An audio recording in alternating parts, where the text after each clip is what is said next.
Bismillahirrahmanirrahim. Assalamualaikum warahmatullahi wabarakatuh. Alhamdulillah rabbil alamin. Hamdan katsiran thayyiban mubarakan fih kama yuhibbu rabbuna wa yardah. Salatu wassalam ala nabiyyina Muhammadin wa ala alihi wa sahbihi ajma'in, amma ba'd. Kembali kita melanjutkan pelajaran dari kitab Mukhtarat Qawaidil Lughatil Arabiyyah karya Al-Ustadz Abdul Rafiq Ghufran hafizahullahu ta'ala. Halaman 53, bagian kedua. Qawaidun nahwi, kaidah-kaidah ilmu nahwu. Halaman 55, muqaddimatun, al-jumlatu wa syibhul jumlati. Muqaddimah, maksudnya muqaddimah bagian kedua, akan membahas tentang jumlah dan syibhul jumlah. Jumlah ini adalah apa yang kita kenal dalam bahasa Indonesia sebagai kalimat. Ya, jadi kalimat dalam bahasa Indonesia itu kalimat, dalam bahasa Arab jumlah. Adapun kata dalam bahasa Indonesia itu kata, dalam bahasa Arab kalimah. Penulis mengatakan kaidah nahwu berguna untuk mengetahui tugas, harokat akhir, dan i'rab setiap kata yang masuk dalam kalimat. Makanya 3 poin penting dalam ilmu nahwu, yaitu mengetahui tugas itu maksudnya posisi sebuah kata dalam kalimat, sebagai apa dia. Kemudian yang kedua, mengetahui harokat terakhir. Kemudian yang ketiga, mengetahui i'rab, yang mana nanti dalam bahasa Arab perbedaan harokat terakhir dan i'rab ini akan mempengaruhi perbedaan makna. Ya, beda harokat akan menyebabkan beda makna. Jumlah atau kalam, definisinya adalah susunan kata atau lafaz yang mempunyai arti sempurna. Jadi perhatikan di sini jumlah itu punya istilah lain, yaitu kalam, yang dalam bahasa Indonesia artinya adalah kalimat. Dalam bahasa Arab, jumlah atau al-kalam. Jumlah atau al-kalam adalah susunan kata, susunan kalimah atau lafaz yang memiliki arti yang sempurna. Ketika yang berbicara telah diam, maka isi pembicaraannya bisa dipahami oleh yang mendengar. Perhatikan di sini, jumlah atau kalam itu pertama merupakan susunan kata, berarti dia ada lebih dari satu kata. Kemudian dia memiliki makna yang bisa dipahami, makna yang tidak gantung, makna yang tidak terpotong. Dia bisa dimaknai dengan sempurna. Itu definisi jumlah atau kalam. Ya, pertama kita membahas tentang jumlah atau kalam. Jumlah atau kalam ada 2 macam. Yang pertama jumlatun fi'liyatun atau jumlah fi'liyah. Yang kedua jumlatun ismiyatun, jumlah ismiyah. Yang pertama kita bahas jumlah ismiyah dulu. Jumlah ismiyah adalah jumlah yang diawali dengan isim. Ya, yang paling depan, yang paling pertama itu isim. Contohnya nahnu mujahiduna, kami adalah para mujahidin. Di sini diawali dengan nahnu, dan nahnu itu adalah isim. Contoh yang kedua, al-ilmu nurun, ilmu adalah cahaya. Di sini diawali dengan al-ilmu, dan al-ilmu itu isim. Yang ketiga, Muhammadun talibun, Muhammad adalah seorang pelajar. Di sini diawali dengan Muhammad, dan Muhammad itu adalah isim. Kemudian yang kedua, jumlah fi'liyah. Jumlah fi'liyah adalah jumlah yang diawali dengan fi'il. Contohnya yaktubut talibu ad-darsa. Kalau kita terjemahkan secara letterlock, sedang menulis seorang pelajar pelajaran. Tapi kalau kita terjemahkan dengan terjemah yang bagus, dibaca fa'ilnya dulu, dibaca pelakunya dulu. Seorang pelajar sedang menulis pelajaran, seperti itu. Ya, dalam bahasa Arab, kata kerja atau fi'il disebutkan duluan sebelum fa'ilnya, sebelum subjeknya. Kalau dalam bahasa Indonesia, subjeknya dulu baru pekerjaannya. Misalnya Budi berjalan. Budi subjek, berjalan itu pekerjaan, kata kerja. Ini dalam bahasa Indonesia, tapi kalau dalam bahasa Arab, kata kerja dulu, yaktubu at-talibu. Sedang menulis si pelajar. Ya, maka kalau kita terjemahkan, kita sesuaikan dengan susunan bahasa Indonesia. Nah, perhatikan di sini diawali dengan yaktubu, yang mana yaktubu adalah fi'il, ya. Kemudian contoh yang kedua, hadarar rajulu, telah hadir seorang laki-laki, atau seorang laki-laki telah hadir. Di sini diawali dengan hadara, dan hadara adalah fi'il. Yang ketiga, uktub ad-darsa, tulislah pelajaran. Di sini diawali dengan uktub, yang mana uktub ini adalah fi'il, dia fi'il amr. Nah, untuk mengetahui jumlah ismi atau jumlah fi'liyah, tentunya harus mengetahui ciri-ciri isim dan ciri-ciri fi'il. Oleh karena itu, para santri sekalian hendaknya murajaah kembali pelajaran-pelajaran awal tentang perbedaan ciri-ciri isim dan fi'il. Kemudian bagian B, syibhul jumlah. Syibhun itu artinya mirip. Maka syibhul jumlah artinya yang mirip dengan sebuah jumlah, tapi dia bukan jumlah. Syibhul jumlah adalah ungkapan yang tersusun dari dzarfun. Dzarfun adalah kata keterangan tempat atau kata keterangan waktu. Dan majrur atau jar dan majrur. Contohnya, fawqas syajarati, di atas pohon. Di sini fawqa adalah dzaraf, dia kata keterangan tempat.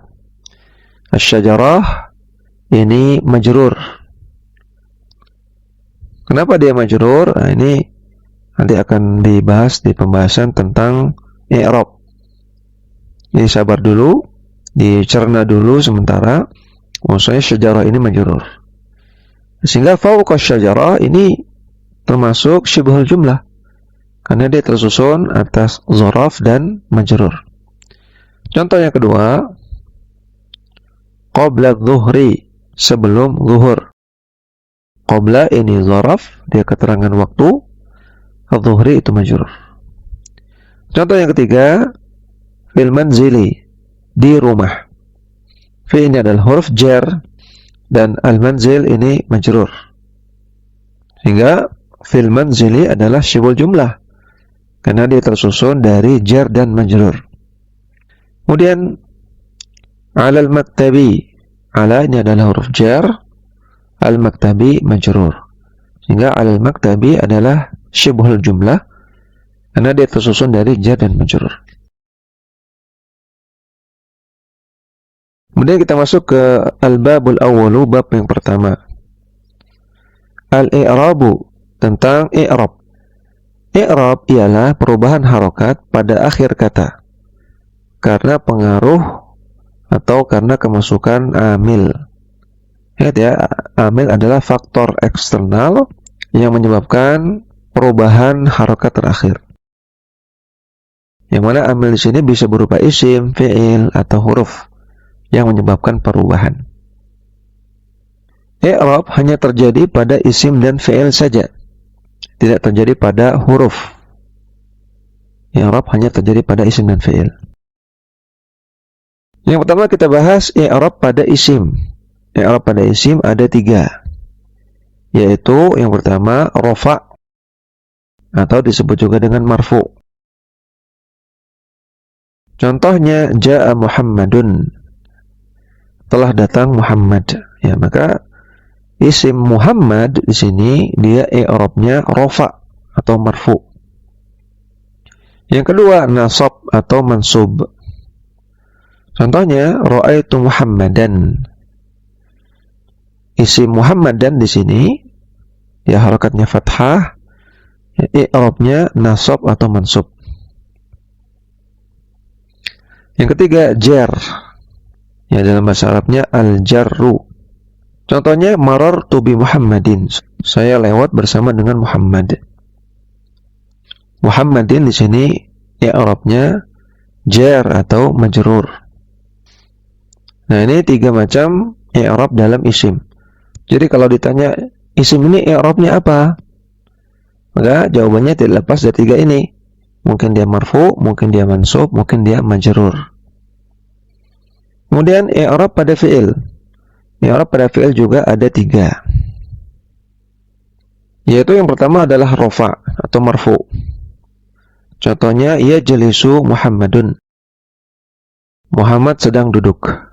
Di sini ada fi'il yajlisu. Fi'il yajlisu di sini i'rabnya itu marfu atau rafa. Yang kedua adalah nasab atau mansub. Misalnya lan yajlisa Muhammadun. Muhammad tidak pernah duduk. Ya, maka di sini ada fi'il yajlisa, di harakatnya fathah, maka dia i'rabnya nasab atau mansub. Yang ketiga adalah jazm atau majzum. Contohnya lam yajlis Muhammadun. Muhammad tidak duduk. Di sini ada fi'il yajlis, di harakatnya sukun, ya, sehingga dia i'rabnya majzum atau jazm. Nah, jadi kalau ada pertanyaan tentang i'rab ya pada fi'il, misalnya ini fi'il ini apa i'rabnya? Jawabannya tidak lepas dari marfu, mansub atau majzum. Nah, untuk mengetahui kapan sebuah isim itu marfu, kapan mansub, kapan majrur, maka nanti ada babnya tersendiri. Dan juga untuk mengetahui kapan fi'il itu marfu, kapan dia mansub, kapan dia majzum, itu nanti ada babnya tersendiri. Latihan. Jawablah pertanyaan di bawah ini dengan benar. Yang pertama, apa pengertian jumlah?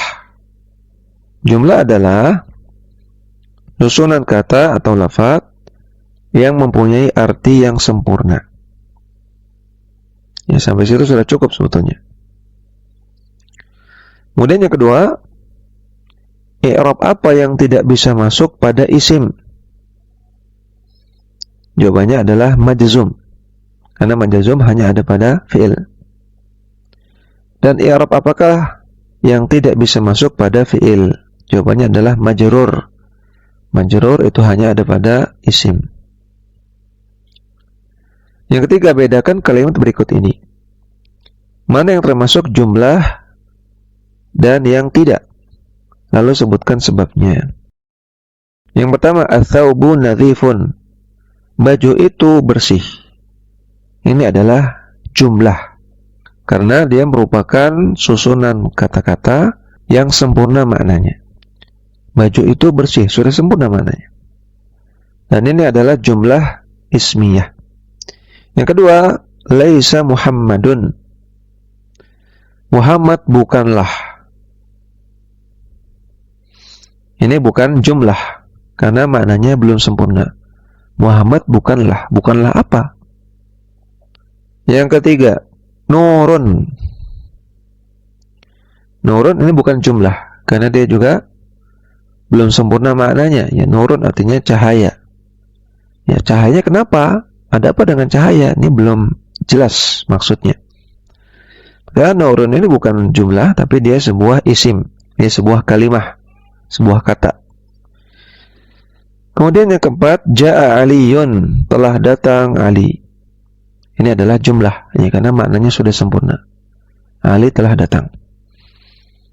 Dan ini adalah jumlah fi'liyah. Yang kelima, ra'aitu Utsmana, aku telah melihat Utsman. Ini juga adalah jumlah, karena maknanya sudah sempurna.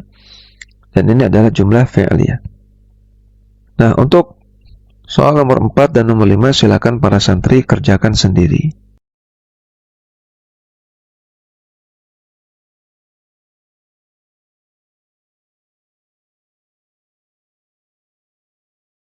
Demikian. Wassallallahu ala nabiyina Muhammadin wa ala alihi wa sahbihi wa sallam.